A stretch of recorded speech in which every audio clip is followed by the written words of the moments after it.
Okay, guys, we're going to talk about integrity in film reviews.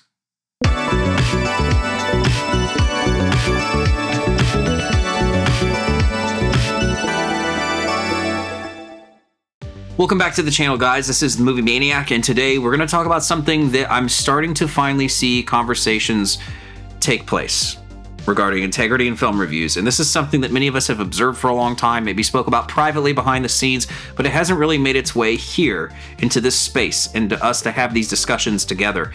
And I think one thing that's been standing out to a lot of people when we've had these conversations is physical media.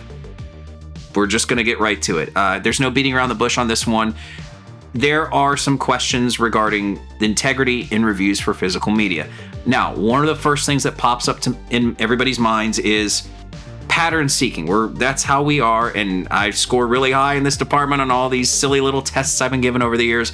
And I will tell you this, something I noticed immediately was when many people review something from Arrow, even if there are faults with it or problems with the release, it tends to get a pass. And maybe you're just a big fan of Arrow, and that's great. And maybe that's your honest review, and that's okay. I love pretty much every Arrow Blu-ray that I own. But when Scream Factory puts out something that seemingly seems flawless, people are really quick to dogpile on Scream Factory. And that just left some questions for many people in the community. Why is it that Scream Factory, no matter everything they did, they could provide new special features, new slips with custom art, they could throw in the poster, all of these wonderful things, yet for some reason, people would just relentlessly bash on them and give Scream Factory a hard time when Arrow would get the pass. And I found it really bizarre. Well, according to many of you watching this, I wasn't the only one that picked up on this. And we began to learn something very crucial in this search for truth. Arrow sends out a lot of review copies to content creators to review and, let's be honest, sell to you with the link in the description. And you know what? I understand that. Everybody needs to make a living. It doesn't necessarily mean that just because you got a free copy, you're going to lie about it. You can't just make that assumption. Let's be a little bit more open-minded than that. But when you see the same thing over and over and over again, and Scream Factory, for instance, or whoever, knocks it out of the park, but they get bashed on relentlessly. Now, understand something here. We're not talking about more recent examples where everybody got a botched disc that the audio cuts out 45 minutes in or something like that. Obviously, all the criticism is well-deserved at that point. What we're more focusing on is something that seemingly shouldn't have these issues. You know, one of the more recent releases that came out was, depending on when you're watching this video, Time Cop, which I hear looks phenomenal. I can't wait to watch it because I think Scream Factory puts out some of the best new scans and restorations in the business. And I've heard nothing but amazing things about how Time Cop looks.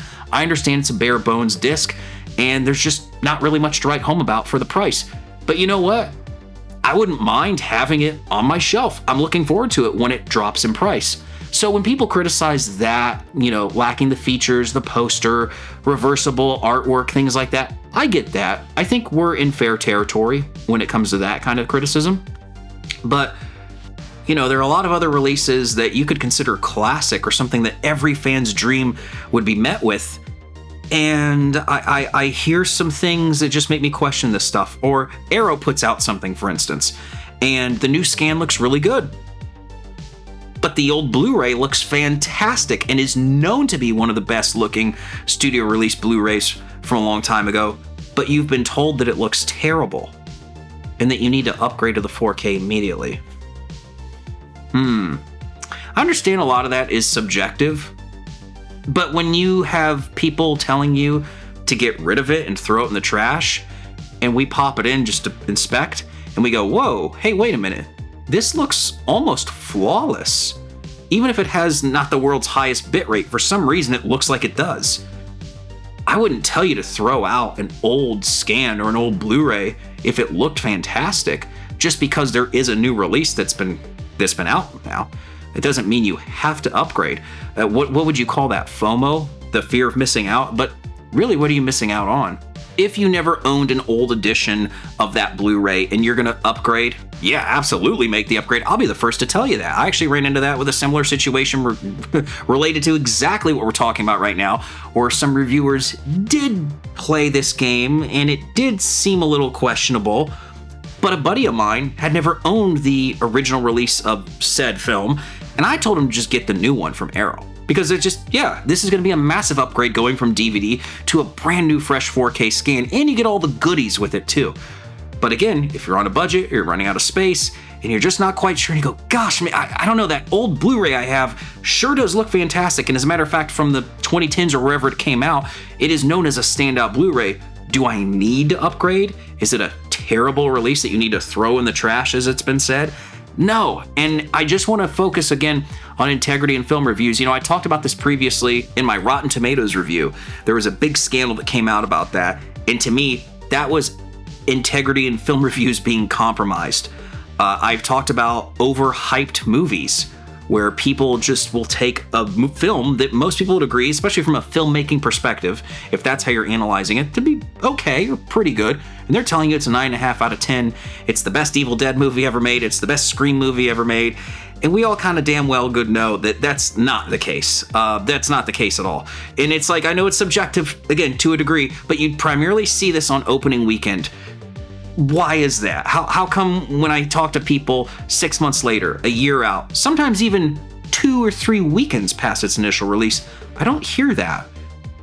So I do think that this is a topic where people are beginning to wake up to a little bit. I think a lot of people got kind of shuffled in to certain reviews and they were really kind of buying what they were being sold. But I think that now there's some cracks beginning to appear. People are becoming a little bit wiser, and that's the whole point. It's not to bash anybody. Even if I did that with Rotten Tomatoes, because I did bash them. And I would bash them again. But overall, I typically don't want to do that, especially individual content creators. I'm not really that interested in going after. And I think those of you in the community, you're really good at connecting the dots, and you've already got your own ideas formulated for what I'm referring to. I just think it's important for you as a viewer, and those of you that watch this channel, to know that maybe just see if somebody is selling you something. Because it doesn't always mean they're dishonest. It just means that if this is what if all their eggs are in that one basket on YouTube or wherever they're doing this, maybe just be open-minded about it. How many updates have you seen where people say, hey, this was my April haul or my whatever month haul, and they spent like $1,000? I mean, that's cool. That's a great thing if you have that kind of disposable income, but I've heard from some people that they don't, and they're doing it anyway.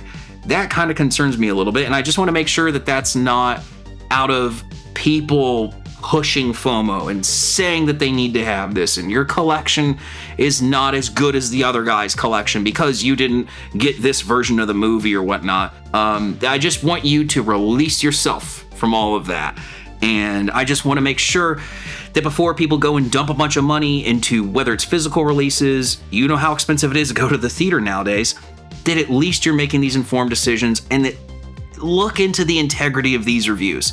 They may not always be on face value what they appear to be. So what do you guys think? I want to know if this is something that you've been waking up to as well. Again, this isn't really coming out to say avoid people or, trying to give you direction. It's more just that those of us who have found each other here, we did for a reason. It was because it was coming from a real place. It was because we're giving you an honest take, and we weren't afraid to say maybe something we felt needed to be said. It depends on how we do it, of course. If I get on here and I start screaming into the camera and I'm like name calling and I'm doing things in a way that I don't like to see other people do, then I'd be breaking my own principles. So, guys, I want to hear what your thoughts are on this. Sound off below. And most of you already know the drill. But for those who don't, make sure to smash that notification bell, like, comment, and subscribe so you can stay inside the mind of a movie maniac.